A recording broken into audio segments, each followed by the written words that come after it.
Oh, hi. Didn't see you there. Let's talk about from the moment the patient decides to set up a sleep appointment to when they get their treatment, if any is warranted. There are a lot of hands that go into patient flow, from primary care providers to receptionists to schedulers to sleep specialized physicians to sleep technologists, PAs, DME specialists, and insurance specialists. That's not even on the patient's side, which could involve their children, spouse, caregiver, or whoever. As we will all soon learn, sleep is necessary to a healthy life, and anything that disrupts our sleep will creep into our next day. It affects our overall health. Sleep apnea causes an array of problems, including hypertension, cardiac arrhythmias, personal safety, occupational or career activities, cognition and memory problems, performance and productivity. It's all compromised. Several major tragedies have occurred because people have either deprived themselves of sleep or they can't sleep enough to do whatever they need to do. In the 80s, when the Challenger shuttle exploded, they were arguing all night up to the night of the launch if the temperature would affect the O-rings on the shuttle, but they were just pushed to the brink and it happened. The Exxon Valdez oil spill occurred because the first mate in charge of the ship was asleep at the helm.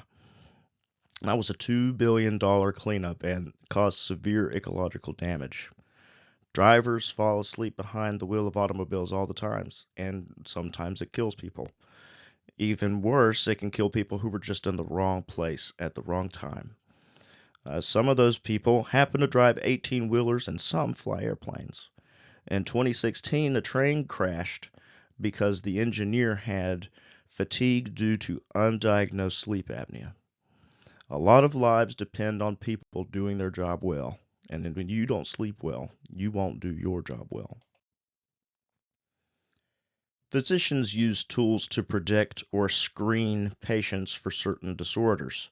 For instance, if you go into your doctor and you say you don't sleep well, there's a good chance you will answer a couple of questionnaires to indicate what your possible sleep disorder might be or how bad you actually do sleep.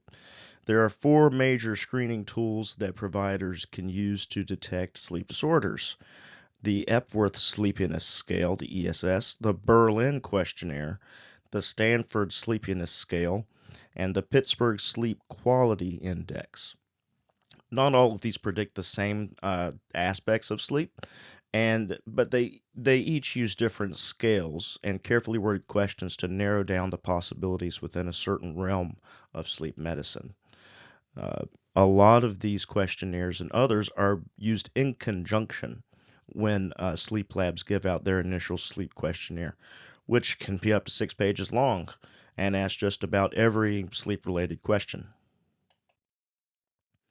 One of the most widely used screening tools is the Epworth Sleepiness Scale, ESS. The ESS is a series of 8 scenarios in which the patient would consider how sleepy they would get in each situation. The scale is rated 0 being least sleepy and 3 being the most sleepy. So the question would go, how often would you doze while sitting and reading? The patient would then answer 0 to 3, and the next situation will be asked. The final score can be anywhere from 0, meaning I'm never sleepy ever, or 24, because 8 questions times 3 points for each question equals 24, meaning ultra sleepy all the time. 24 score, ultra sleepy. Scores between 11 and 14 represent patients who were excessively sleepy. 6 to 10 is moderately daytime sleepy. And 0 to 5 is normal daytime sleepiness, what we would expect people to have. How different lab physicians interpret the score may vary on who's looking at it. The interpretation style, the way they look at it, should be listed in the P&P. The biggest downside to this scale is how subjective it is. It's totally up to the patient, and if you were to give this a patient this same questionnaire twice, they might answer it differently each time. The Berlin questionnaire is a predictor for sleep apnea severity. It asks the patients if they've had fluctuations in weight, if they snore, how loud they snore, how often they snore, if snoring bothers other people, if they stop breathing in their sleep, if so, how often does the patient wake up tired, how often is the patient tired during the day, if the patient has ever fallen asleep while driving, which the last three questions are not strictly related to sleep apnea. Narcoleptics can feel tired all the time and most certainly fall asleep behind the wheel. And then finally, the Berlin questionnaire asks if the patient has high blood pressure.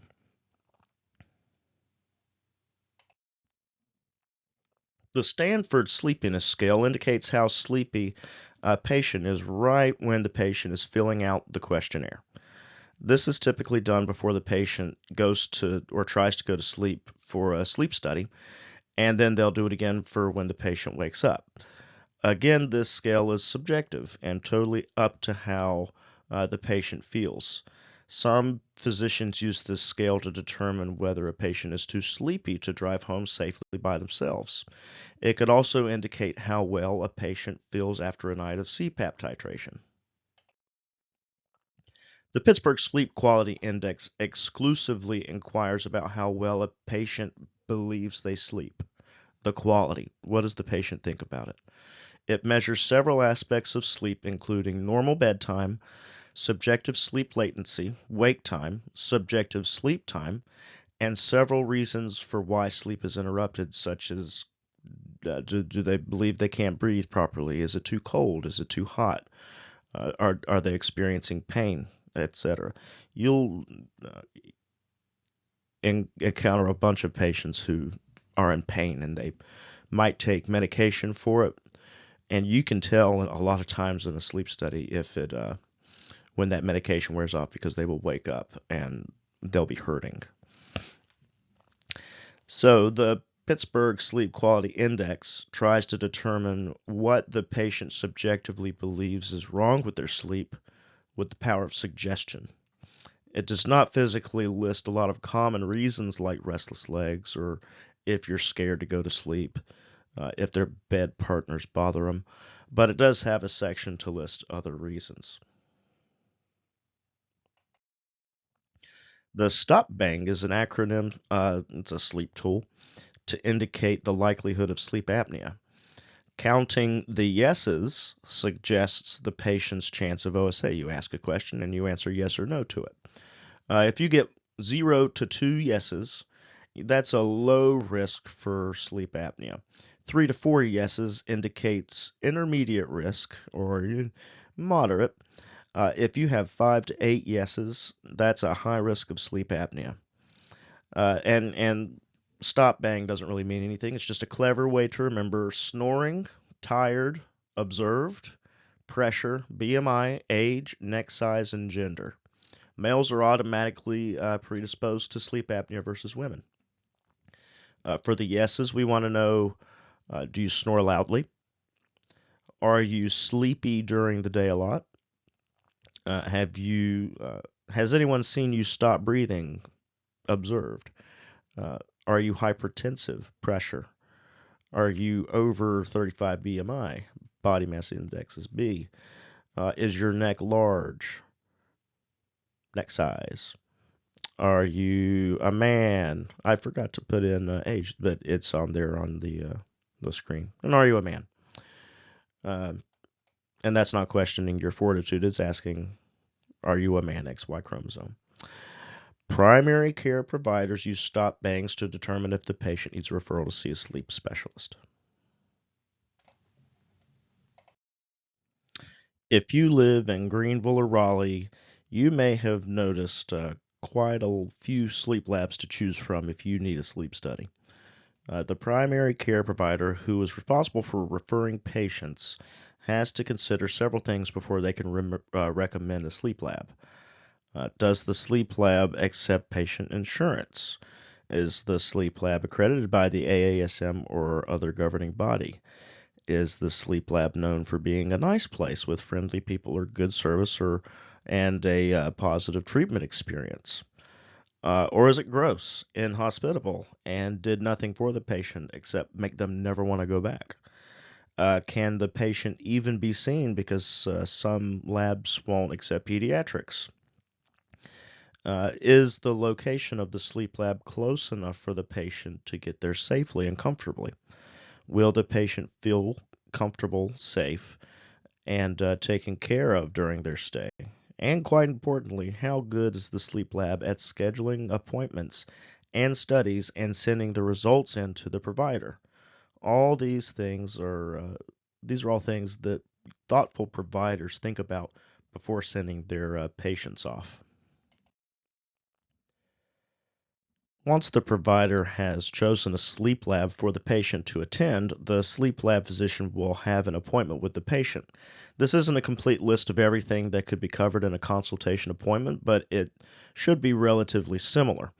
They will review the patient's demographics. Demographics are age, gender, ethnicity, etc. A sleep history questionnaire, uh, screening tools, and a sleep diary. A sleep diary is keeping track of when you sleep during the day, the specific hours, when you nap, when you eat, things like that. Uh, there will uh, there will also be some sort of physical exam where the patient's data will be collected based on their height and weight, neck size, vital signs. The provider does an assessment of the oral anatomy, most likely a Mallampati classification. All in all, BMI is a general indicator of weight class, be it underweight, normal, overweight, or obese. It is not a totally accurate designation, however. BMI is calculated by dividing a patient's weight in kilograms by their height in meters squared. I wouldn't be surprised if an exam asked for the BMI formula, and I wouldn't be surprised if people got it wrong because they didn't pick meters squared, height in meters squared. Those little things in formulas totally changes the answers. The Mallampati classification includes four classes of airways.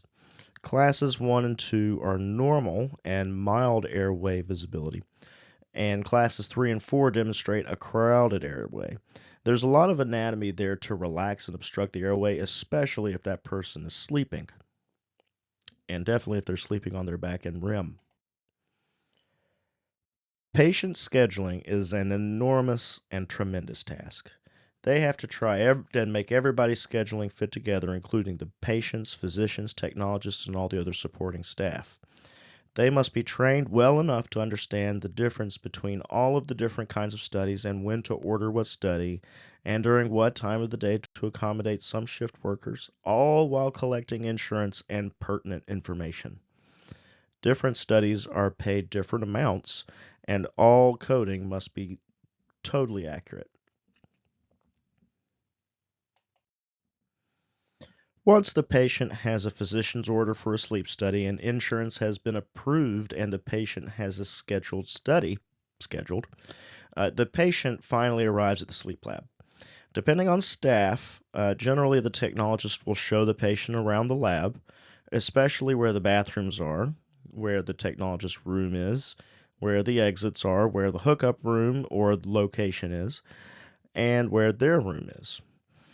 There are typically a few forms that the patient will fill out, including a consent form to be under the physician's care while at a lab, consent for video recording, consent for PAP therapy if indicated, and a pre-sleep questionnaire asking the patient several questions about their day and how they're feeling right then. The patient is then hooked up and usually occupies themselves until the technologists are ready for bedtime. The patient will be in bed during the pre-sleep calibrations and when they go to sleep. Sometimes labs will allow patients to sleep in recliners. It depends on what's going on, though. Uh, Once the calibrations are done, Instructions are given, such as what the patient needs to do to go to the bathroom. If it's anything, usually they just talk and the technologist will hear them over the audio surveillance equipment. Some labs have a button for the patient to push, like a hospital nurse caller. Once the test begins, the technologist is responsible for helping the patient to the bathroom and accommodating them with what they need for a good night, within reason. The patient is closely monitored all night and, in some cases, is started on treatment if they meet the right qualifications found in the lab's policy and procedure manual. Once the study has enough time or the technologist has to get the patient up and out of the lab, the patient is awakened. Some labs perform post study calibrations procedures, although most don't, even though it's a recommendation from the AASM. Finally, the patient gets up, they take all the stuff off, and they do some post sleep paperwork, which is usually a post sleep questionnaire and a declaration of how, if they feel good enough to leave the facility without needing any extra assistance. We talked about the importance of patient education, and it should be happening throughout this entire process. They need to be informed about normal sleep, what kind of condition they may have that may be attributing to their poor sleep, and what they can do to help it. So, you, as an educator, are not a doctor, so you cannot say, ooh, you have sleep apnea and you need to do these things. You could say, well, if it appeared that you had sleep apnea, we might decide to put you on the doctor, and you might decide to get on CPAP, and that would do this. Also, sometimes some people sleep better on their sides. You can tell the patient things that, little hints about them and say, well, it appears in some people that this happens, just so that they kind of know. You can't tell them anything, though, about their, you know, oh, well, you did this, and or you can tell them what you see in video and what you hear. You can't tell them, oh, your oxygen went down to 50%. That's not something we can do. Patients should be encouraged to do their own research. And as you know, Dr. Google is probably the most popular place to find that kind of information. And you also know that Dr. Google can make you think that cough is a cancer. So it's a good idea to point your patients in the right direction. Brochures or paper literature at the office is good, but also give the patients some websites or videos that you think are appropriate. There are also support groups for sleep problems, and touring the sleep lab can also help alleviate some of the pre study anxiety the patient may experience. As a technologist, you can interject education as you hook them up. Tell them exactly what each sensor does and how it works. Explain how the data is collected, what you're looking at, the scoring and staging process, and how the provider does their interpretation. It's also a good time to mention PAP or other therapies so that they aren't surprised if they need it. You have the power to start their potential therapeutic intervention on a highly positive note. Oh, CPAP's great. You can't believe everything you see on TV about how hard it is, and you have to wear a mask that covers your whole face. You don't even know you're wearing it when you're sleeping well. Something light, something that gets them, curious. PAP therapy can be difficult with anxious patients that have claustrophobia. Uh, but you can plant the seed that CPAP is good, and it can help you sleep if you need it. Either the technologist running the sleep study or a lead scoring technologist will stage and score the whole record. Typically, seasoned technologists score with what's called a two-pass process. The first one goes through the entire record looking at 30-second epochs or 30-second windows and staging sleep every 30 seconds. That's how you score it. Then you can go to a 2-minute window, and that's better for respiratory events, desaturations, and leg movements. Those occur over more period of time. And keep in mind, a good sleep study can be 800 epochs, so that's a lot to look at. Uh, Pediatric studies can run into the thousands. And technologists will score each epoch as wake in 1, in 2, in 3, or REM, as well as arousal. Some people do that on a 2-minute window, but you honestly can't see if it's really alpha or not. The only exception with that is like if someone has an AHI of like 200 and it's just back to back to back to back to back to back to back, then I can maybe see a reason to do that. But arousals are best seen in a 30-second window. Then they go all the way back to Epic 1 and go to a 2-minute window for all those other things. So you do the first one for sleep and arousals, and then you go back to 2-minute windows to score respiratory, leg movements, desaturations, so things like that. Another thing to do on the second pass is to score artifact, especially in the pulse oximeter. There can be erroneous or artifactual data. Sometimes the pulse ox goes all the way down to 0 if the patient is moving around. You want to declare these instances in the record as artifact. Or you could generate a report that has a minimum desaturation down to 0, which would mean that your patient is more than dead. So that data is unhelpful. It can also lower averages. Other artifact to mark could be capnography, also the CO2 monitoring. Frequently, these machines, the CO2 monitors, have to recalibrate the carbon board, and to do such, it sends a signal of the greatest readable quantity for the device.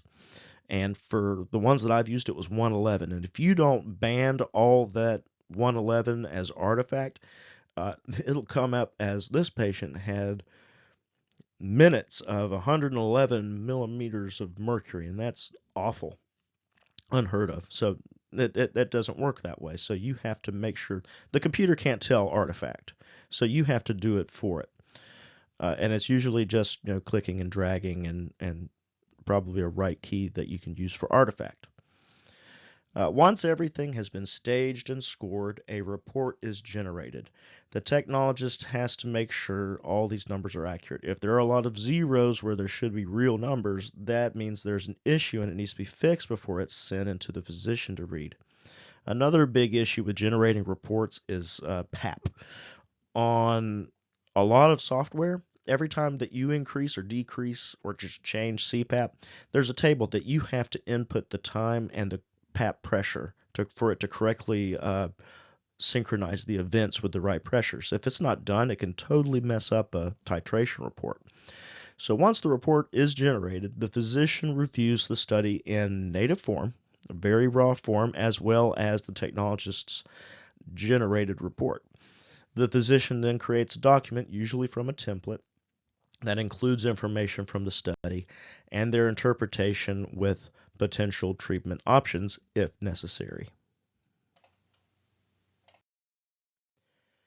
So if the patient doesn't qualify for a split night during their first night, they might be recommended for an in-lab PAP titration.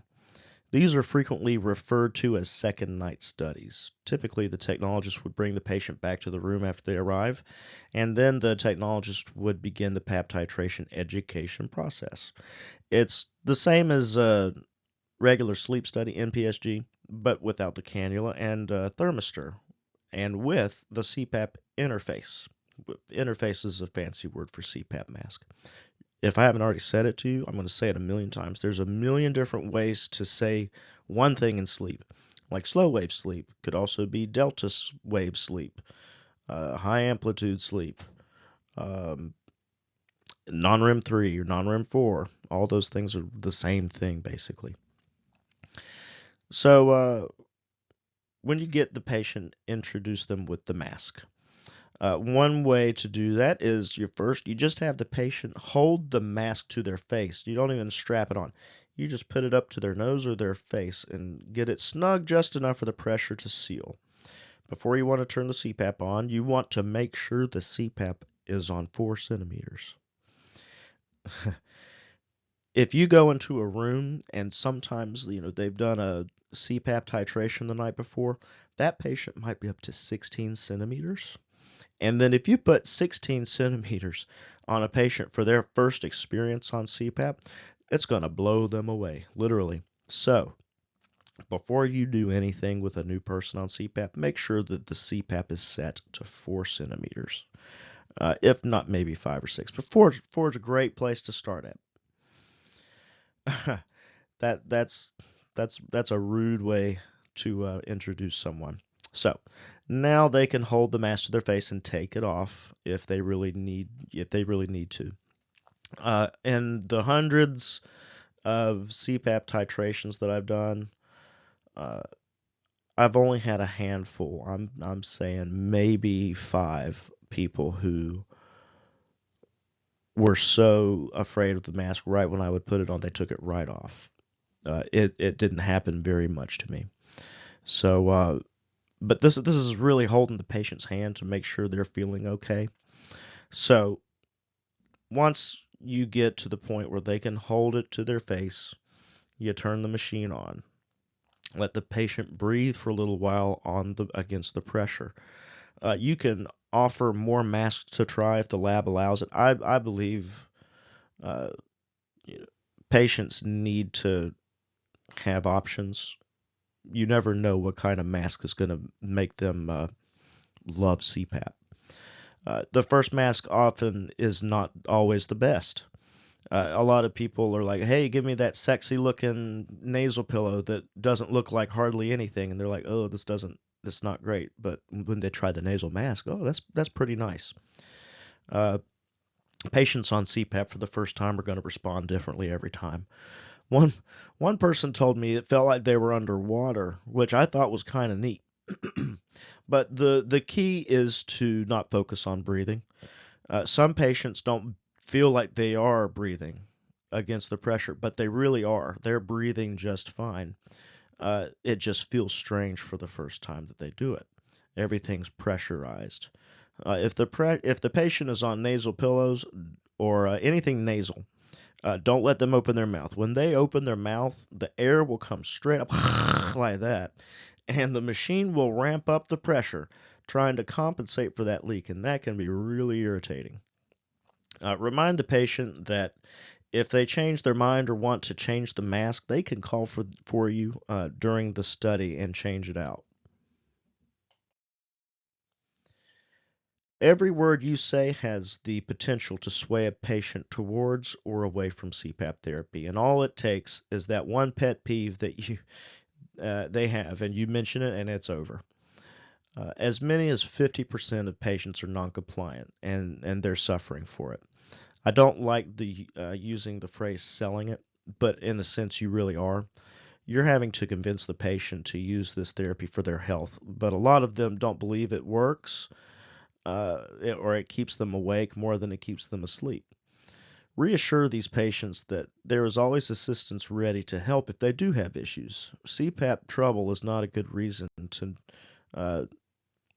good reason to not get a good night's sleep. Most sleep labs do not sell CPAP or CPAP equipment to their patients because there's a big conflict of interest. If you have a lot of CPAP stuff to sell, why not just diagnose everybody that comes in with sleep apnea and make tons of money? That's called fraud. And if the patient is on Medicare or Medicaid, that's really, really, really bad fraud. That's federal fraud. So the sleep lab delegates the CPAP stuff to a place called a DME company. DME means durable medical equipment. The first time I saw that, I thought that was funny. Kind of a funny way to put that stuff, but I mean, that's kind of what it is. They do lots of stuff with special wheelchairs and oxygen and CPAP stuff too. The sleep lab is responsible for sending the DME company what mode is needed, CPAP, bilevel, ASV, etc. If there is humidification used, accessories needed like chin straps, and information regarding the mask. The mask information is the most important information they can get, probably, other than the prescription for the pressure. That was the mask that you used for the study, and you have proof that it works. Some DME companies are notorious for upselling customers with their full face masks. instead of their prescribed nasal mask because they will say it'll stop all the leaks and it'll be better. You can do whatever. The problem is nasal CPAP pressure does not equal full face CPAP pressure. The full face mask has extra space, and that's dead space in there, and it requires an additional 2 to 3 centimeters, if not more, to do it better. So we really got to be careful with our patients and where they get their stuff and what they get. The DME company is supposed to follow the prescription of the PAP order totally. Here are some of the masks that you can get. Nasal, and I've got some pictures of these. Nasal masks are the most common. It just covers the nose. Full face mask, probably second most common because a lot of people need the full face mask. That covers your nose and your mouth. It's not really recommended as the first try. Nasal masks are much better. Nasal pillows sit or just rest inside of each nair. It doesn't go in your nose per se, it just rests right on the outside. Oral masks just cover the mouth. I have not used an oral mask. Then you've got, well, the hybrid oronasal masks are getting more popular. It's a full face mask, but it doesn't cover your nose. It just sits under your nose and it covers your mouth. Then there's the total face mask. I've probably used 3 of those. It covers your entire face, including your eyeballs. Let's see. Oh, yeah. The mechanics of most machines are the same. Every CPAP, especially the new ones, it's just the access of software that it's truly different. CPAPs have gotten much more compact. Uh, Even though these pictures aren't for scale, they were big and now they're tiny. At first, you can turn them on and off, and that was it. Later, some came with an external humidifier that would sit under the machine. You could buy that as an extra accessory. Now, you can just get them, they're attached. Uh, Later, and they had LCD screens to show you CPAP data, extra buttons to toggle comfort levels. Um, Now, CPAP machines are Bluetooth compatible to give users access to their data on their phone. They have apps for it. They can also be wirelessly capable so that providers can check in on and download their data for compliance and treatment reasons. A lot of patients' insurance will deny their CPAP or take their CPAP away if they don't use it enough. Here's a good old nasal mask. This looks like the Nasal Swift. Kind of my favorite nasal mask was the Eson or the Eson 2 Fisher Paykel. That looks like a Fisher Paykel nasal mask. Here are some nasal pillows. The new kind of style that Philips Respironics makes is called Dreamwear. It's got the tube comes out the top here instead of these pillows, and most other tubes come out the front right here in front of the face. So these are kind of fun.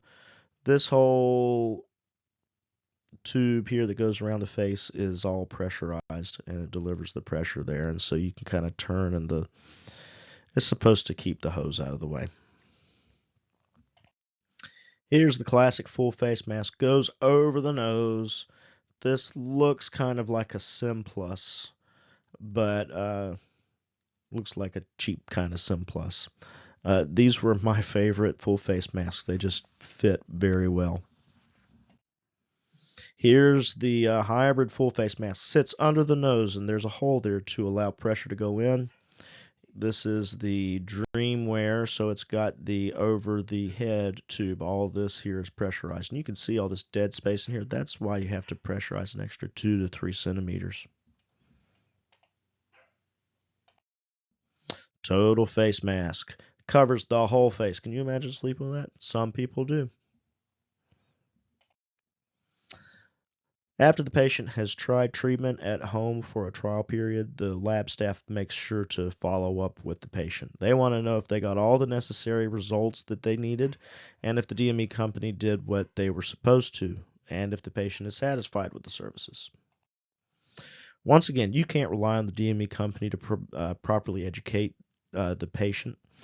Uh, it's a good idea to follow up with the patient and make sure that the company did everything they were supposed to, as well as give a phone number for troubleshooting problems. I mentioned earlier about Wi-Fi capability, uh, and if they don't use the treatment, they might get it taken away. The patient or family member complains of a problem. Another reason. Oh, I see. We're going back over everything from the patient or family member complains of not feeling well. Then the patient sees their doctor for screening. The patient is referred to the sleep lab for consultation and testing, and the patient undergoes sleep testing. Patient is referred for other things to match the results. Patient is treated based on results. Patient is followed periodically for compliance with therapy and to address needs. That's a really quick way of saying how much goes into the flow and process. It's that classic old every centipede has a hundred legs, and if one leg doesn't work, everything is ruined. You're that leg, John. You know what I mean? So everything has to happen timely and correctly. Everybody has to do their job when they have to. So uh, it's a long process, and the patient can see a lot of people just for one problem.